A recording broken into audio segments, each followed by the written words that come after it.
Hi guys, and welcome back to another video on the channel. Today we're just going to get straight into it. We're going to be talking about Jürgen Klopp and Liverpool and our thoughts on the situation at Liverpool, to be honest, because they're in a very patchy period. I mean, the United result 7-0, and then they've gone and lost to Bournemouth. It was very fun. It's very fun. I love seeing Liverpool do poor. No, I don't actually. I don't actually have that much of an opinion on Liverpool. To be fair, they've won the right way when City have cheated over a long period of time. They've Allegedly, they've it's very, allegedly. we both know it's cut book textbook. Um, they've been unlucky in a lot of finals, or you could say Klopp's been tactically naive in a lot of finals. But more to the point, I think the thing we need to discuss in this video is Klopp's time at Liverpool coming to an end? Is it going to be the end of his tether? Is it going to be the end of Klopp? Is the Klopp era over? Because he's by far been their best manager in the Premier League era, obviously winning their first ever Premier League title and their only ever. And I just want to put a little caveat out there that we'll touch on at the end. Have Liverpool underachieved under Klopp, or has Klopp underachieved Liverpool? Because the squad they have, surely they should have won more. Yeah, I mean, we were just discussing before, actually, some of the big players they've got. There is an argument to be had that with Van Dijk, Alisson, Trent, and Robertson, I mean, that defence is superb. That's what surprised me at the moment, how they're playing, because they're conceding like silly goals. And when you've got such a solid defence on paper, you'd think, oh, hang on, they're going to be doing really well. They should easily be in the top four at the moment. But I think it is down to certain players that were at the top of their game, world-class players for the position, such as Robertson and Van Dijk and Trent, dropping off a little bit. It's strange how it's all happened at the same I still time. think I still think Van Dijk's probably the best centre back in the world, arguably. I think He's the right. He's issue right. is He's still right. the issue is Klopp's system relies heavily on the midfield pressing. Now he tried to change it a little bit with Thiago, but while they exert dominance, they need the midfield to be defensively astute as well. You look at the players like Wijnaldum, who he's left, high energy, good defensive, like all round box to box. Fabinho was excellent when he first joined. He was really the only defensive player that they have right now because Milner's obviously aged out. Thiago's not necessarily a defensive unit while he can do the dogged work. And then you've got Harvey Elliott, who offers nothing really defensively. Curtis Jones isn't the player that people thought he was going to be. And because Fabinho's dropped off so much defensively, that's where the issues have sort of arose because the back four have no protection. You look at Arsenal or Man City, for example. Man City, I think, are a bit more frail in terms of some of the chances they give up on. They could be stretched quite easily. In recent times, Arsenal have been poor defensively, but if you look at the team ethic, they all fight for one another. You see Martinelli dropping back to protect that defence. You see Partey dropping in front of the defence, protecting them. Liverpool used to have that with every player fighting for it. Bobby Firmino being defensive like most games. But now they've aged. Now they've lacked the energy. To be fair, they don't have that hunger and desire really across the squad to win their first Premier League or the first Champions League, which is natural when you become a winner, but you need to keep that hunger somehow. And they don't have as much energy, and therefore the defence gets split open because there's no one really in that midfield who's capable of holding down the defensive the defensive spine of the midfield on their own anymore. Especially now Fabinho has become half the player he used to be, and that's just unfortunately the way it is. I think Liverpool have dropped off purely because of that and the lack of signings. Because signings create a buzz, signings create an energy. They're a new refound belief. They're like a new hunger. So, for example, Bellingham, if he signed for Liverpool, he'd come into Liverpool and want to succeed. That want is some new hunger you need. Now, the board haven't really, other than like Luis Diaz, backed the manager in the last 2 to 3 years. They're obviously maybe wanting to sell, but that's sort of seen the decline in Liverpool, and they're just not the team they were. Yeah, I agree. As you said before, I think they are culprits of an aging squad, especially in the midfield. And the point is, when you've got an aging squad, it's about making sure you keep making the young signings along the journey of the players becoming older to be able to keep up with it. But they just haven't done that in midfield, and it's surprising me, to be honest, because with the attack, as soon as there's been an injury, they've actually been quite quick to go and find a solution, such as Luis Diaz brought in and January. They brought in Gakpo and Nunez recently as well. So they've managed to be able to spend in the transfer windows for the forwards, but in midfield they haven't replenished, and they're relying on Bajcetic, who's one of their best midfielders at the moment, who they've brought up from the academy. I think he's quite a solid player, but he's not the quality of midfielder that I think He's Liverpool's like having. he's like Phil Jones, not Phil Jones. What's his bloody name? The midfield Jones. The midfield. What's his first name? Curtis. Yeah. He's like Curtis Jones. When he first broke through, everyone thought, "Oh, he's a very solid player. He's going to have a good future." He's probably going to peak at probably like a middling Liverpool sort of level central midfielder, which is completely fine. That's a very good player, but you need more when you want to fight in the Premier League. When you want to fight in the Champions League, you need more, and they also mentally don't seem all together on the same page at the moment. I don't know how much of that means that Klopp needs to go. For me, I'd obviously keep him, but it's whether you can keep him happy, and it's whether you can give him the funds. If you're not going to give Klopp the funds, you're probably better getting a manager who could make a system that would get like slightly different, or get the best out of the pieces they have. For example, you think Graham Potter, I'm not saying at Chelsea, but at Brighton, he was a problem solver. Klopp isn't really a problem solver. He's a motivator, and he's a great tactician at his starting 11. But past that, it's seen in games where you have to tactically change things up, make substitutions. He hasn't necessarily got the best track record of changing his tactics and the changing his substitutions. His substitutions are usually quite poor. And I think when the squad isn't at the top ability in the world, that becomes an issue.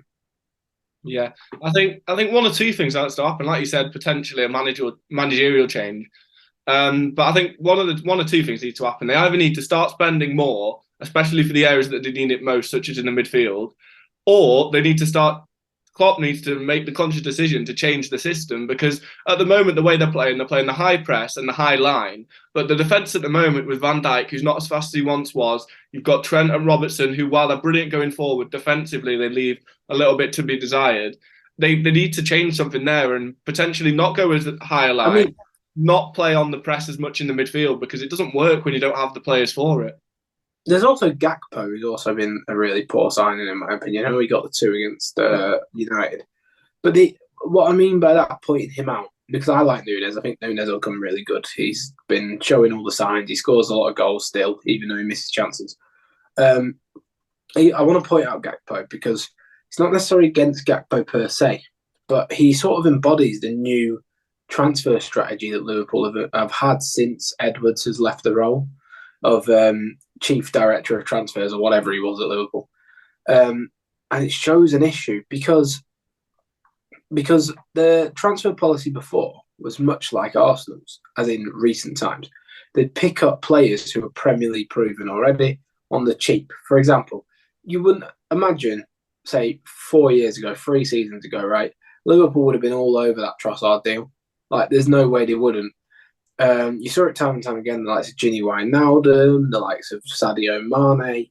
They'd pick up players who were already used to the English game into the Premier League, and they'd fit in straight away. Now, I was never the biggest fan of Gini Wijnaldum.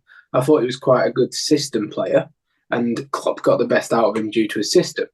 But you still have to you still have to have the ability to be that, if you get what I mean. So while Klopp did make Wijnaldum a much better player due to the system needing high energy, decent defensive awareness, being able to pass it on to the wings, to the better players. He was very good at that. And that's one of the things that I think Liverpool have stopped doing recently. They've stopped buying these young, sensible transfers from the Premier League. Like, honestly, imagine you were 4 years ago, right? And it was a Liverpool transfer window. If they signed Jesus Zinchenko, Trossard, all in one season, and then got, say, a Kiowa from like a random league, you wouldn't be surprised, would you? That would just sound like a Liverpool transfer window, if you know what I mean. Yeah. Now, I'm not comparing the two teams, but it shows that one team is having success with that model that used to be adopted by a team in the past, and Liverpool have seemingly changed their footing. They've gone for Nunez, 100 million.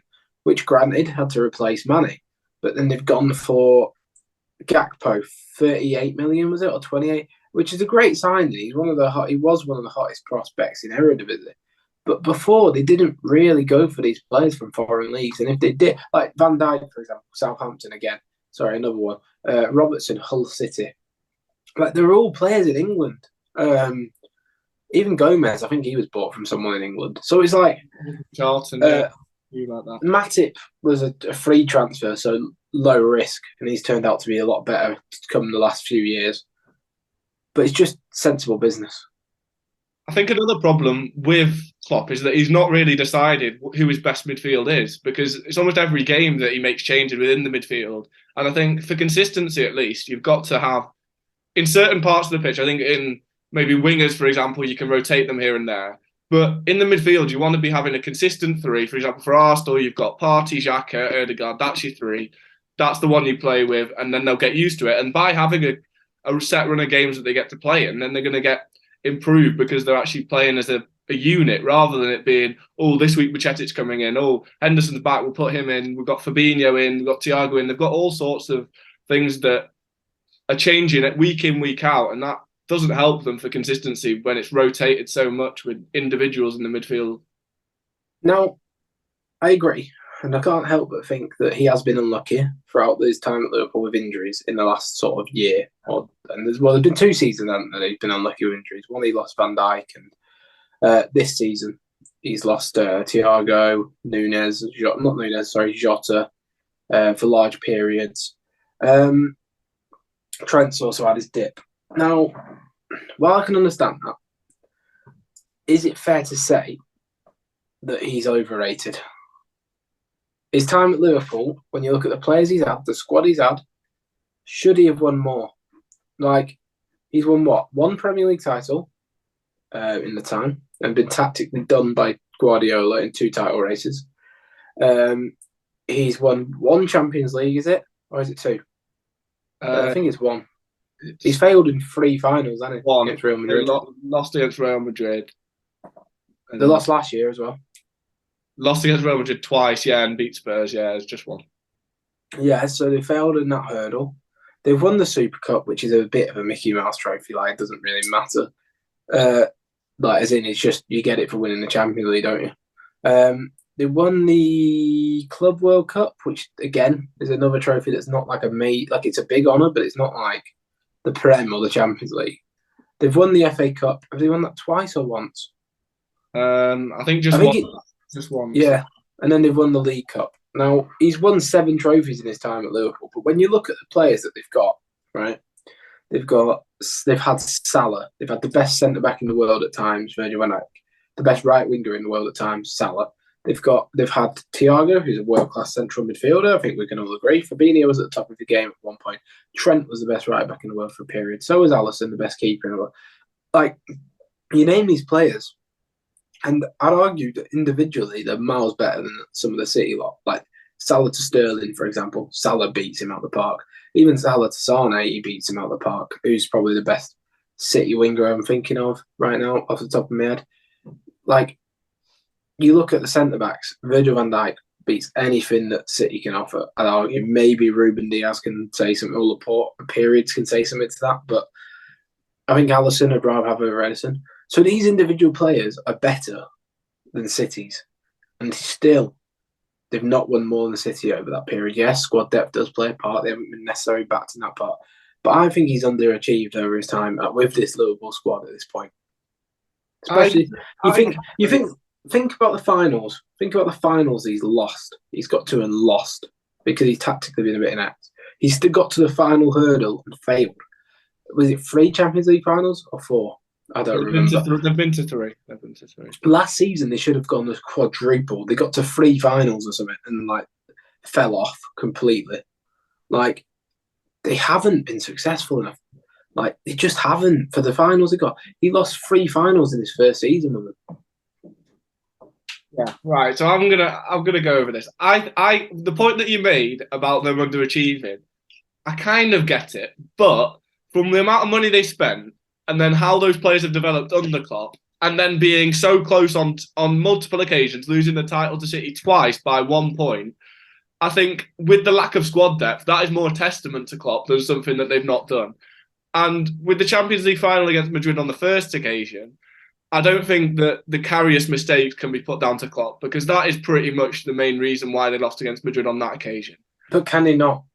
Because if you remember, the second time in that game, Karius did get a head injury and Klopp chose not to pull him off. And that's just before the mistakes. I think if Karius has got a proper head injury, he's coming off, isn't he? I don't.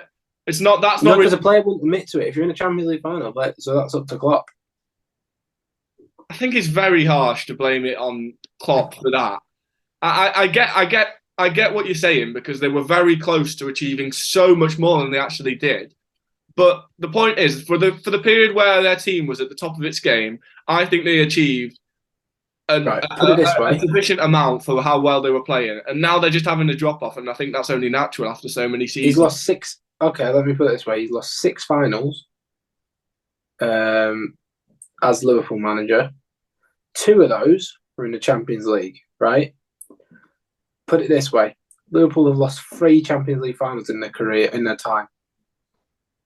He's accountable for 2 of the 3 Champions League losses that Liverpool have had in the final. They've won it 6 times. He has won one, granted. But if you think about the quality of those teams that have won the Champions League for Liverpool before, with Gerrard in the midfield, it's not really comparable to the midfield that they had of whatever it was, Keita or Wijnaldum. I'm not being funny. The Liverpool team that took place in the finals they lost was twice whatever Gerrard teams played. The Liverpool teams recently have been miles better. They've been probably the best Liverpool team of all time. Yeah. If you're not thinking best Liverpool Premier League team of all time. I'm not going back to the Division 1 days where they were dominant, because I don't know about them. But Gerrard has never played in a better team than Klopp's Liverpool. He just hasn't. My point is, I think that the amount that Klopp has got out of these players is far more than any other manager could ever expect to get out of them from where they've been. Because he's had 3 or 4 seasons in a row, despite losing certain finals, where he's kept them at the top of their level. And with City, we've struggled as of recent seasons at times, because it's almost impossible to compete at the highest level with the same group of players. You've got to make changes. And for a few seasons, they didn't really make many at all. They kept with Firmino, Salah, Mane. They kept with that back 4 of Van Dijk, Matip, Robertson and Trent, and Alisson. That was the staple. So I think when they've not really changed the team that much over the amount of time, for Klopp to keep going for 3 or 4 seasons, I have a question. What is a bigger achievement? If Arsenal win the league, Arteta winning the league this season when City have had Haaland, or Klopp winning the league the first time with Liverpool? First time with Liverpool or now? I'd say. Oh, I've got to think about this more before I'm. I'm going to say one thing. I think it's Arteta is a better job, but that's obviously biased, but also because of how people thought a good season for Arsenal's top 4. The season prior to Liverpool winning the league, they obviously went. Was that the 97-96 season? So they'd done it all the way. So they won I'm getting confused now. Was it the 1920 season they won? Yeah. So 18-19, that was the season. Yeah. So they proved that they could do it, and they proved they would be there or thereabouts that season. And the season before, they were shown to be building. They won the Champions League. Was it that season as well? I can't remember.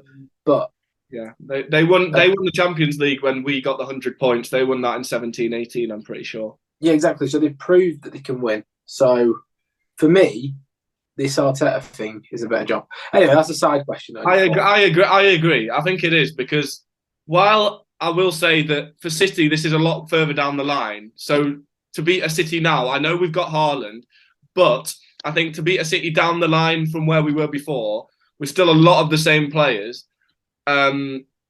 I wouldn't say that's as big of an achievement as what Klopp did in that second season, when we were right at the prime of our game and we'd done the 100 points, we'd done the 98 points, and we were on fire. And then to put us down, it was like 10 points or something that they won the league by. I think that's a massive achievement, but yeah, I still think that the Arsenal one is slightly bigger, just because of how last season you came fifth, and now this season you're going right now Can't we're both, right at the top. can't both teams get 90 points plus this season still? I think so. Yeah, yeah. That's mental. Anyway, so they could both do it, Liverpool and anyway, moving on. Yeah, so my takeaway from this personally, from my view, is Klopp is an elite manager, the second best probably in the world. But I want to carry it. He's one of the best at squad building. But I think whether it be injuries or lack of money or whatever, I think he has underachieved slightly in his time at Liverpool. I don't think he's underrated, but I think he's underachieved with the personnel he's been able to develop. Not necessarily recently, but last season is a massive one for me. He had the chance to get a quadruple. Yeah. And they fell. We'll just say I think the quadruple thing is a very unrealistic expectation from. No, but it's the fact they were in they were in the final for 4 and they got what, the FA Cup, was that it? They got the FA Cup and the Carabao Cup. They lost the league by 1 point, and then they lost against Real Madrid. The Real Madrid one is the only one where I'd go, right, the mistakes have been made there. Because in the league, losing by 1 point, that could happen to anyone. If Arsenal lose the league by 1 point this season after being ahead, then I'll tell you what, it will be taken as a good season. I know it's a different situation. I'll cry myself to sleep at this point in time. It was 1 point, especially after the Ivan Toney bloody offside. It wouldn't be fun. I mean, the thing is, there are things that it swings and roundabouts, isn't it, with the VAR thing? Because we're against United, there was the Rashford ghost offside. So yeah, for every team gets it, and I think the thing is with the big teams because they're so much more vocalized, you end up hearing about them more. But there's so many the smaller teams. I tell you what, right? We've had it a lot, as in Arsenal. I think have had it.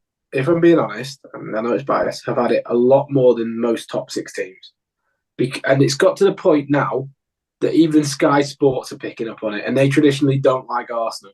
E.g. the handballs, there's about 6 of them against Everton. It was mental. I'm not saying all of them should have been, because I actually don't. I think the only one that should have been a foul there was the Tomiyasu one, where the guy came from behind and took his left leg. But I do think that, not necessarily Liverpool, I think Liverpool do get kind of hard done by decisions as well. But I think City, United, Chelsea do get decisions a lot. I'm not saying Tottenham, I don't really know about them. I don't watch them enough. But City, especially, you think when they won the league against Liverpool and there was the Rodri handball, for example, there's more high profile decisions for City than against. Now, I'm not saying there isn't any against because the Rashford one, for example, but it does seem that there are more high profile ones for United and City, in my opinion. But that's a different discussion entirely. But just wanted to put that out there. We can come on to that in a different video about VAR. Yeah. Right. Anyway, we better get on. I hope you've enjoyed today's video. Please be sure to like and subscribe. If you agree that Klopp might have underachieved at Liverpool, let us know. Or is he overrated? Is Jürgen Klopp overrated? That's what we're going to leave it with. See you later.